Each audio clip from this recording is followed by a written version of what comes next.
Это было самое главное, из-за чего мы ездили.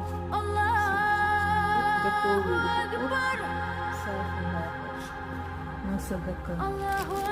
Тут рис, вермишель, соль, сахар в каких-то гречках. Вот такие хорошие упаковки. Хотели сначала купить сахар по 3 килограмма, потом решили, что вот это будет лучше.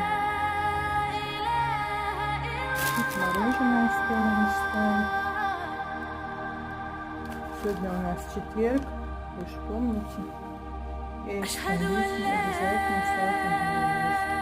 Купила вот эти лепешки, они очень вкусные, там любимые как булочки. Их раздам обязательно.